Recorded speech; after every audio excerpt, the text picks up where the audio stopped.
Siyempre alam naman natin na Agosto nga ay buwan ng wika, pero sineselebrate na natin ang buwan ng sight saving. Kaya ngayon umaga makakasama natin si Dr. Cynthia Villarama Versosa, ang isang ophthalmologist mula sa QC Eye Center para pag-usapan nga ang sight saving. Magandang umaga po sa inyo, Doc. Magandang umaga. Magandang umaga, Sandro and Carla. Doc, before we go into sight saving month, ano po ba ang sight saving? Yung term na ito na sight saving po? So, base doon sa term, ang ibig sabihin nito ay ang pagligtas ng mata sa mga damang na maaari maka-apekto dito. Okay, so ano yung mangyayari? Ano yung mga programs and projects nyo for Sight Saving Month? Okay, bigyan ko lang kayong brief history tungkol sa Sight Saving Month. Ito ay actually resulta ng administrative order ng Department of Health noong 2004 wherein dinikri na nila na part nito ng Prevention of Blindness Program na ang August ay Sight Saving Month. So ito yung panahon na wherein yung mga doktor ay mas aktibong magpapaliwanag sa mga tao, lalo na sa kanilang mga pasyente, ang tungkol sa pag-alaga sa mata, ang mga sakit na maaaring makuha nila, at kung paano malulunasan itong mga sakit na to. So it's really all about awareness. Yun nga. So ma'am, since awareness nga po yung pinag-usapan natin at sakit sa mata nga po ang goal, kumbaga, ano po ba ang mga main na malalaking sakit sa mata ang pinoproblema ng ating mga kababayan Pilipino? And siguro as a doctor din po, yung mga na-encounter po ninyo? Ang primary cause of blindness sa ating bansa is cataract. At itong impormasyon na to ay base dun sa National Survey of Blindness na ginawa noong 2002. So, dun sa katarata na isang age, kadalasan for most patients, age-related problem to.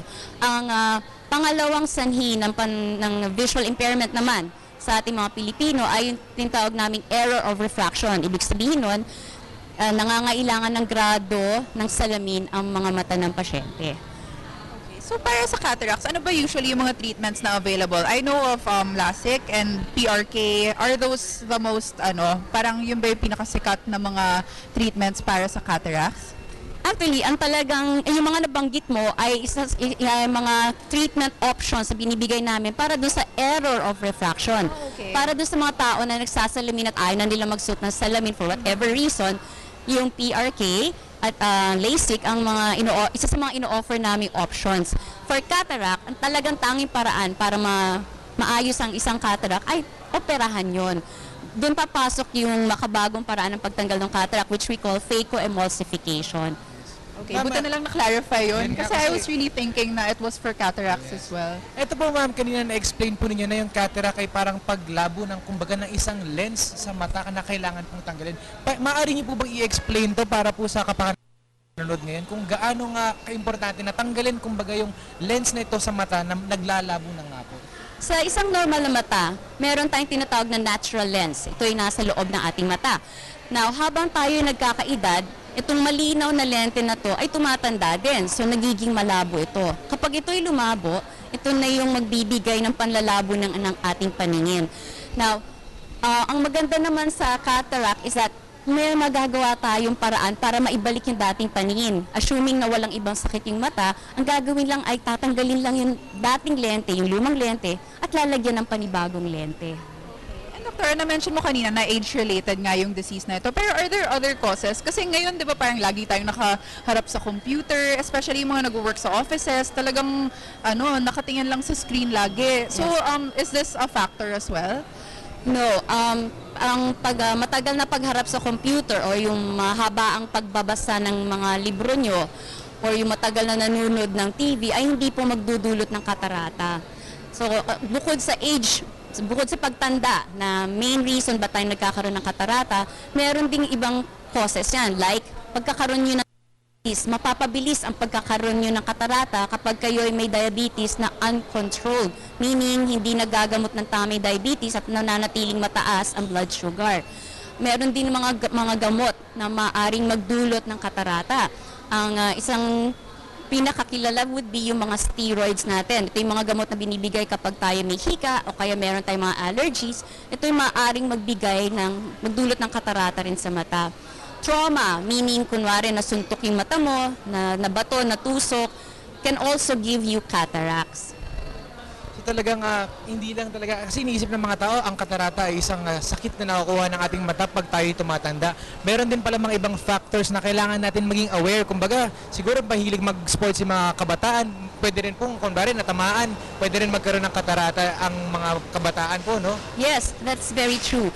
Mayroon nga kami mga pasyente na dahil natamaan ng shuttlecock o kaya ng tennis ball sa mata nila, nagkakaroon sila ng cataract because of that. Pero Dr., yun nga, yun na-mention ko kanina, yung pagtingin sa screen for a long time. Ano naman yung nadudulot na kasamaan nito sa mata? Parang meron bang mga nangyayari na ganito?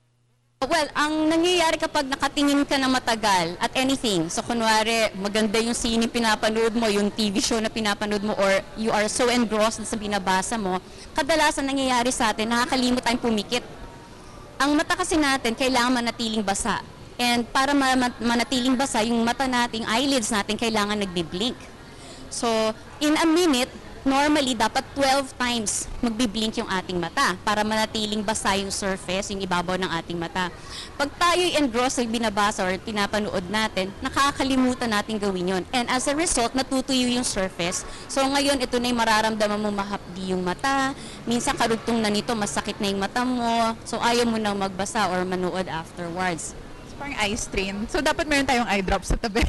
Well, either that or meron kang constant reminder to blink your eyes. Yes. Pero ito po ma'am, siguro kadalasang sakit o problema ng mga kabataan ay yung pagra-rub nga po ng kanilang mata. Kasi syempre, para pag Makati, gusto mong i-rub talaga. Tapos ang sarap na ng feeling na pag nirarub mo. Si Sandro guilty dyan eh.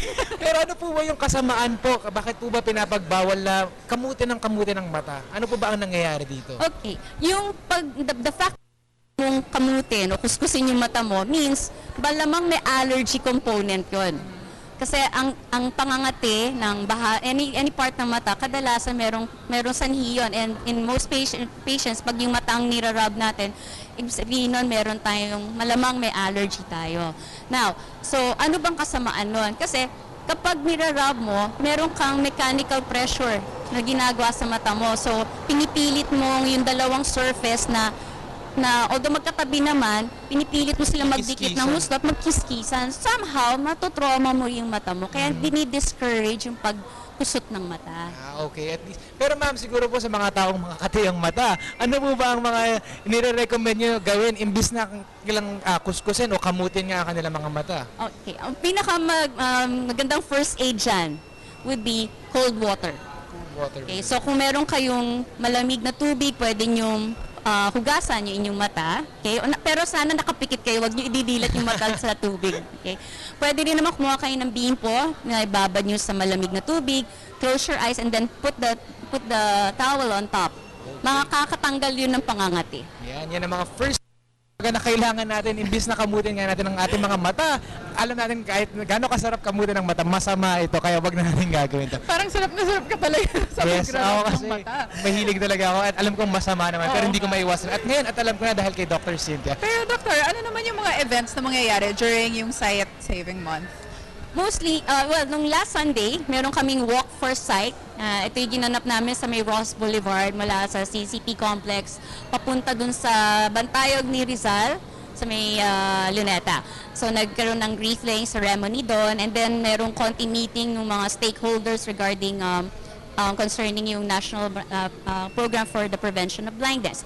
And itong mga sumusunod na mga linggo, ang talagang focus is to spread the information, palawagin ang kaalaman ng mga taong bayan tungkol sa mga karamdaman sa mata. So ito na yung mga maraming usapan sa TV, sa radyo tungkol sa mga sakit sa mata.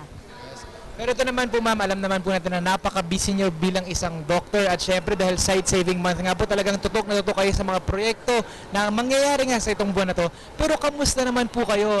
Syempre yung kumbaga personal life nyo naman po, kung ina sa inyong pamilya, ano naman po, paano nyo po nababalanse kumbaga yung oras sa pagiging doktor at syempre sa pagiging pag-handle po ng lahat ng mga programa ng inyong ahensya at syempre sa pagiging ina ninyo sa inyong pamilya? Kadalasan ginagawa ko, yung trabaho ko nililimit ko hanggang alas 3 o hanggang alas 5 lang ng hapon. And then I make sure nakakarating ang bahay agad kasi Nakaabang na yung anak ko dun eh. So, nasa eskwelahan naman siya most time in the day. So, okay lang na wala rin ako noon. So, sinisiguro ko lang na pag nasa bahay na siya, andun rin ako. So parang sabay naman pala yung schedules nyo. So kayang-kaya naman i-balance. Sabay naman. And then, kapag may pagkakataon, pinagluluto ko siya ng mga gusto niya. Pero Doctor, why did you decide to go into ophthalmology? Actually, hindi talaga ito yung una kong choice. I wanted to become an obstetrician. Kaya lang, nung nagsimula ako ng residency training, nahirapan ako doon sa puyatan na nagbabantay ng mga buntis. So, nung panahon na yon, sabi nung senior resident ko, ayaw mo pala mapuyat o di mag-ophthalmology ka. Di napaisip ako, o nga no, pwede. So, pumasok ng ophthalmology. And this was, kumbaga, you were in the middle of being an OB already and then saka lang kayo kumbaga, naisip nyo lang na Oo. Pero you found passion in being an ophthalmologist po. How did this come about? Kumbaga, kumbaga second choice nyo nga po. Pero ngayon, we can see na you're very dedicated to your job as an ophthalmologist, as a doctor. How did you get to love what you do right now as compared to... So, nung pinasok ko ng ophthalmology, na-discover ko na kahit ang liit-liit lang ng eyeball natin, ang dami-dami palang pwedeng mangyari doon. So, doon na pumasok yung fascination ko sa mata, lalo na kung maintindihan mo kung paano binabasa ng mata natin yung light signals at kino-convert into an image. Napaka-amazing. Makikita talagang meron nga ang Diyos na gumawa ng mata natin. Ang ganda nun. Yes, actually, Oo nga. kung isipin mo nga talaga, no, kung Yeah. paano nga nangyayari yun. Kasi this is something you take for granted dahil pagising mo sa umaga, nakikita mo na lahat. Yeah. And then this is something normal na lang. Pero once you look into the details on how this happens, I guess, yun yung nakapag-amaze rin sa inyo po, Doc. Yes. Pero Doctor, aside from work and your family life, meron ka bang ibang hobbies? Hobbies. On my free time, I try to do workout. I run a bit. My friends. But I'm very limited lang actually yung ginagawa ko. If I'm not home, I'm usually at work. Madali akong hanapin actually. So yung secretaries ko, they don't have a hard time locating me.